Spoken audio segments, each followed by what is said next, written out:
வணக்கம். Red news செய்திகளுக்காக நான் உங்கள் சுனிதா ராமச்சந்திரன்.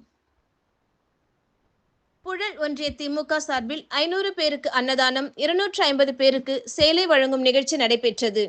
முன்னாள் முதல்வர் டாக்டர் கலைஞர் கருணாநிதி அவர்களின் 102வது பிறந்த நாளை முன்னிட்டு சென்னை வடகிழக்கு மாவட்ட செயலாளரும் மாதவரம் சட்டமன்ற உறுப்பினருமான மாதவரம் எஸ். சுதர்சனம் ஆலோசனையின் பேரில் புழல் ஒன்றிய திமுக சார்பில் வடகரை எம். வெங்கடேசன், முன்னாள் வார்டு உறுப்பினர் வடகரை எம். ஏ. நாகராஜன், வடகரை ஏ. யோபு என்கிற நாகராஜன் ஆகியோர் ஏற்பாட்டில் 500 பேருக்கு அன்னதானமும், 250 பேருக்கு சேலை வழங்கும் நிகழ்ச்சியும் புழல் ஒன்றிய பொறுப்பாளர் ச. அற்புதராஜ் தலைமையில் செங்குன்றம் அடுத்த வடகரை அண்ணா சிலை அருகே நடைபெற்றது.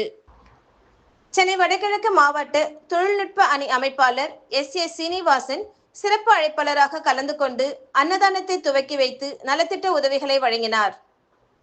இதில் மாவட்ட பிரதிநிதி புள்ளிலைன் மு. ரமேஷ், மாவட்ட நிர்வாகிகள் மாமணி, ஜே. முருகன், ஒன்றிய மாணவர் அணி அமைப்பாளர் கார்த்திக் உள்ளிட்ட மாவட்ட, ஒன்றிய, ஊராட்சி கிளைக்கழக நிர்வாகிகள், மகளிர் அணியினர் திரளாக கலந்து கொண்டனர்.